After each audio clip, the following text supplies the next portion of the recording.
ಜಿಲ್ಲೆಯ ಕೋಲಾರ ತಾಲೂಕಿನ ಹೋಳೂರು ಹೋಬಳಿಯ ಕೊಂಡಸಂದ್ರ ಗ್ರಾಮದಲ್ಲಿ ಸರ್ವೆ ನಂಬರ್ 30ರ ರೈತರ ಭೂಮಿಯನ್ನು ನಕಲಿ ದಾಖಲೆಗಳ ಮೂಲಕ ಕಬಳಿಸಲು ಪ್ರಯತ್ನಿಸಲಾಗಿದೆ ಎಂಬ ಗಂಭೀರ ಆರೋಪ ಕೇಳಿಬಂದಿದೆ.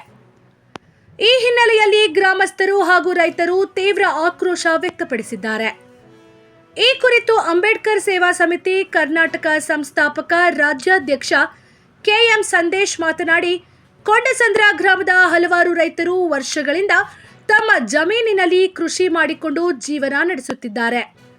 ಆದರೆ ಇತ್ತೀಚೆಗೆ ಕೆಲವರು ನಕಲಿ ಸಾಗುವಳಿ ಚೀಟಿ ಸೇರಿದಂತೆ ಇತರೆ ದಾಖಲೆಗಳನ್ನು ಸೃಷ್ಟಿಸಿ ಆ ಭೂಮಿಯ ಮೇಲೆ ಹಕ್ಕು ಸಾಧಿಸಲು ಯತ್ನಿಸುತ್ತಿದ್ದಾರೆ ಎಂದು ಆರೋಪಿಸಿದರು. ಬಡ ಹಾಗೂ ಬಲಹೀನ ರೈತರನ್ನು ಗುರಿಯಾಗಿಸಿಕೊಂಡು ಬೆದರಿಕೆ ಹಾಕುವುದು, ರೌಡಿಸಂ ನಡೆಸುವುದು ಹಾಗೂ ಬಲವಂತವಾಗಿ ಜಾಗ ಖಾಲಿ ಮಾಡಿಸುವ ಪ್ರಯತ್ನಗಳು ನಡೆಯುತ್ತಿವೆ. ರೈತ ಕುಟುಂಬಗಳಾದ ಮಂಜುನಾಥ್ ಮತ್ತು ಪ್ರೇಮಾರವರ ಜೊತೆ ನಾನು ಶ್ರೀರಕ್ಷೆಯಾಗಿ ಇರುತ್ತೇನೆ ಎಂದು ಸಂದೇಶ್ ಭರವಸೆ ನೀಡಿದರು. ನಕಲಿ ದಾಖಲೆಗಳ ಆಧಾರದ ಮೇಲೆ ಅದೇ ಜಾಗವನ್ನ ಸುಮಾರು 25 ಲಕ್ಷ ರೂಪಾಯಿಗಳಿಗೂ ಹೆಚ್ಚು ಬೆಲೆಗೆ ಮಾರಾಟ ಮಾಡಲಾಗುತ್ತಿದೆ ಎಂಬ ಆರೋಪವು ಕೇಳಿಬಂದಿದೆ ಎಂದು ಆಕ್ರೋಶ ವ್ಯಕ್ತಪಡಿಸಿದರು. ಈ ಪ್ರಕರಣದಲ್ಲಿ ರೈತ ಕುಟುಂಬಗಳಾದ ಮಂಜುನಾಥ್ ಮತ್ತು ಪ್ರೇಮಾರವರಿಗೆ ಅನ್ಯಾಯವಾಗುತ್ತಿದ್ದು, ಅವರ ಪರವಾಗಿ ಅಧಿಕಾರಿಗಳು ಹಾಗೂ ಪೊಲೀಸ್ ಇಲಾಖೆ ನಿಲ್ಲಬೇಕು ಎಂದು ಒತ್ತಾಯಿಸಲಾಗಿದೆ. ತಾಲೂಕು ಆಡಳಿತ ತಕ್ಷಣ ಮಧ್ಯಪ್ರವೇಶಿಸಿ ನಕಲಿ ದಾಖಲೆ ಸೃಷ್ಟಿಸಿದವರ ವಿರುದ್ಧ ಕಠಿಣ ಕಾನೂನು ಕ್ರಮ ಕೈಗೊಳ್ಳಬೇಕು ಹಾಗೂ ಪೀಡಿತ ರೈತರಿಗೆ ನ್ಯಾಯ ಒದಗಿಸಬೇಕು ಎಂದು ಕೆಎಂ ಸಂದೇಶ್ ಆಗ್ರಹಿಸಿದ್ದಾರೆ.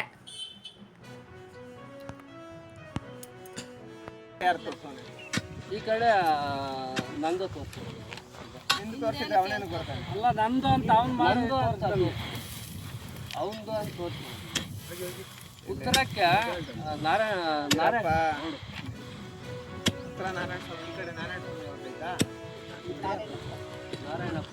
ಬೇರೆ ಆ ಸೆಟ್ ಬಂದು ನಿಮ್ಮ ಪ್ರಕಾರ ಈ ಕಡೆ ಯಾರು ಈ ಕಡೆ ಇರ್ಬೇಕಾಗಿರೋದು ಯೂರಪ್ಪ ಇರ್ಬೇಕಾದ್ರೆ ನನ್ನ ಸಿಟ್ಟು ಬಂದು ಬಿಡು ಬಿಡು ನಿಂದು ವೀರಪ್ಪ ತಾನೇ ಬರೋದು.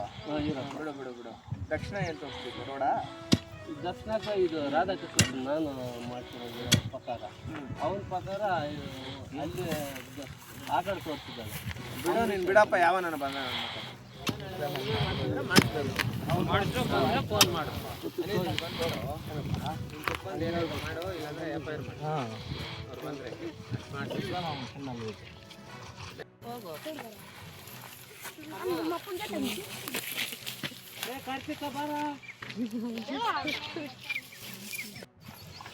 ಕೋಲಾರ ತಾಲೂಕು ನಮ್ಮ ಹೋಳೂರು ಹೋಬಳಿ ಕೊಂಡಸಂದ್ರ ಗ್ರಾಮ ಸರ್ವೆ ನಂಬರ್ 30ರಲ್ಲಿದ್ದೀವಿ.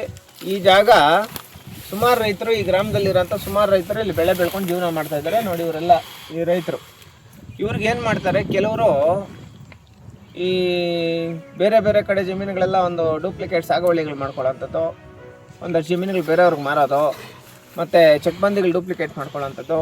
ಇಲ್ಲಿ ಯಾರು ಬಲಹೀನರು ರೈತರು ಇರ್ತಾರೋ ಅವ್ರನ್ನ ಸ್ವಲ್ಪ ಟಾರ್ಗೆಟ್ ಮಾಡಿಕೊಂಡು ಅವ್ರ ಮೇಲೆ ಅವ್ರ ಪ್ರಭಾವ ತೋರಿಸಿ ಅವ್ರಿಗೆ ವಂಚನೆ ಮಾಡೋಂಥದ್ದು, ಮೋಸ ಮಾಡೋಂಥ ಕೆಲಸ ಮಾಡ್ತಾಯಿದ್ದಾರೆ. ಈ ವಿಚಾರಕ್ಕೆ ಸಂಬಂಧಪಟ್ಟಂಗೆ ಈ ರೈತರು ನಮ್ಮ ವಿಚಾರಗಳಿಗೆ ಬಂದರು, ನಮ್ಮ ಹತ್ರ ಬಂದರು. ಸರ್, ಈ ಥರ ಸುಮಾರು ವರ್ಷಗಳಿಂದ ನಾವು ಬೆಳೆ ಬೆಳೀತಾಯಿದ್ರು, ಈ ಚೆಕ್ಬಂದಿ ನಂದು, ನೀವು ಜಾಗ ಖಾಲಿ ಮಾಡಿರಿ ಅಂತ ಹೇಳ್ಬಿಟ್ಟು ಬಲವಂತವಾಗಿ ನಮ್ಮನ್ನು ಜಾಗ ಖಾಲಿ ಮಾಡಿಸ್ತಾ ಇದ್ದಾರೆ. ಆಮೇಲೆ ಯಾವುದೋ ಡೂಪ್ಲಿಕೇಟ್ ಸಾಗುವಳಿ ಚೀಟಿ ಮಾಡಿಕೊಂಡು ಅದೇ ವ್ಯಕ್ತಿ ಇಲ್ಲೊಂದು 2 ಎಕರೆ ಮಾಡ್ತಾನೆ, ಅಲ್ಲೊಂದು 4.5 ಎಕರೆ ಮಾಡ್ತಾನೆ. ಆಮೇಲೆ ಈ ಜಾಗದಲ್ಲಿ ಒಂದಷ್ಟು ಮುಖಂಡರು ಲೀಡರ್ಸ್ ಕೂಡ ಒಂದಷ್ಟು ಜಮೀನುಗಳು ಮಾಡ್ಕೊಂಡಿದ್ದಾರೆ. ಇಲ್ಲ ಅಂತ ಮಾಡ್ಕೊಳ್ಳಿ, ನಮ್ಗೆ ಅದ್ರಲ್ಲಿ ಅವಶ್ಯಕತೆ ಇಲ್ಲ.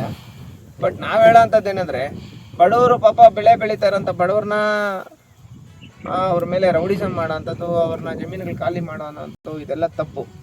ಈ ವಿಚಾರಕ್ಕೆ ಸಂಬಂಧಪಟ್ಟಂಗೆ ಈ ಕೂಡಲೇ ತಾಲೂಕು ಆಡಳಿತ ಆ ವ್ಯಕ್ತಿ ಯಾರು ಡೂಪ್ಲಿಕೇಟ್ ಸಾಗುವಳಿ ಚೀಟಿ ಮಾಡ್ಕೊಂಡಿದ್ದಾನೋ ಈ ವ್ಯಕ್ತಿ ಮೇಲೆ ಪ್ರಕರಣ ದಾಖಲು ಮಾಡಬೇಕು. ಅದ್ರ ಜೊತೆಗೆ ಏನಂದರೆ, ಇವರು ಬಡವರು ಏನಿದ್ದಾರೆ ಮಂಜುನಾಥ್ ಮತ್ತು ಇವರು ಫ್ಯಾಮ್ಲಿ, ಇವರು ಪ್ರೇಮ ಅವ್ರ ಫ್ಯಾಮ್ಲಿ ಏನಿದ್ದಾರೆ, ಇವರು ಈ ಜಮೀನಲ್ಲಿ ಬೆಳೆ ಬೆಳೀತಾ ಇದ್ದಾರೆ. ಇವತ್ತಿಂದ ನಾವು ಇವ್ರಿಗೆ ಶ್ರೀರಕ್ಷೆಯಾಗಿ ನಿಲ್ತೀವಿ. ನಾಳೆಯಿಂದನೇ ಉಳುಮೆ ಮಾಡ್ತಾರೆ. ಇವ್ರ ವಿಚಾರದಲ್ಲಿ ತೊಂದರೆ ಕೊಟ್ಟಾಗ ದಯವಿಟ್ಟು ಪೊಲೀಸ್ ಅಧಿಕಾರಿಗಳು ಇವ್ರ ಪರವಾಗಿ ನಿಂತ್ಕೊಂಡು ಕೆಲಸ ಮಾಡಬೇಕು. ಮತ್ತು ಯಾರು ಈ ಜಗನ್ನ ತನ್ನ ವ್ಯಕ್ತಿ ಅವರ ಹಿನ್ನೆಲೆ ನೀವು ತಿಳ್ಕೊಂಡ್ರು, ಈಗ ನಾವು ಫಸ್ಟಿಂದ ಲಾಸ್ಟ್ ಗಂಟೆ ಹುಡ್ಕೊಂಡ್ರು, ಇಲ್ಲಿ ತನಕ ಹುಡ್ಕೊಂಡ್ರು ನಮ್ಮಲ್ಲಿ ನಮಗೆ ಒಂದೇ 1 ಗುಂಟೆ ಜಮೀನಿಲ್ಲ, ನಾವು ಮಾಡ್ಕೊಳಕ್ಕೆ ಹೋಗೋದು ಇಲ್ಲ, ನಾವು ಕಾಂಪೌಂಡ್ ಹಾಕಲ್ಲ, ನಮ್ಗೆ ಅದರಲ್ಲಿ ಅವಶ್ಯಕತೆ ಇಲ್ಲ. ಆದರೆ ಸುಮಾರು ಕಡೆ ಜಮೀನುಗಳು ಮಂಜೂರು ಮಾಡಿಸ್ಕೊಳ್ಳೋದು, ಆ ಜಮೀನುಗಳು ಮಾರೋದು, ಮತ್ತು ಇನ್ನೊಂದು ಕಡೆ ಇದು ಮಾಡೋದು, ಸುಮಾರು ಒಂದು 25 ಲಕ್ಷ ರೂಪಾಯಿ ತನಕ ಜಮೀನುಗಳು ಮಾರಿರೋವಂಥದ್ದು ಎಲ್ಲ ದಾಖಲೆಗಳ ಸಮೇತ ಐತೆ, ಗ್ರಾಮಸ್ಥರು ಹೇಳ್ತಾರೆ ಅಲ್ವಾ. ಈ ಥರ ಮಾಡಿಕೊಂಡು ಬಡವ್ರಿಗೆ ತೊಂದರೆ ಕೊಡೋ ಅಂಥದ್ದು, ಅವ್ರ ಜಮೀನುಗಳು ಕಿತ್ಕೊಳ್ಳೋ ಅಂಥದ್ದು ತಪ್ಪು. ಇಂಥ ಕೆಲಸ ಮಾಡೋದು ಬಿಡಬೇಕು. ನಾಳೆಯಿಂದ ಇವರು ಉಳುಮೆ ಮಾಡ್ತಾರೆ, ಇವ್ರ ಪರವಾಗಿ ತಾಲೂಕು ಆಡಳಿತ ನಿಂತ್ಕೊಬೇಕು ಅಂತ ಹೇಳ್ಬಿಟ್ಟು ಈ ಮುಖಾಂತರ ಮನವಿ ಮಾಡ್ತಾ ಇದ್ದೀನಿ. Thank you so much. ಜೈ ಭೀಮ್.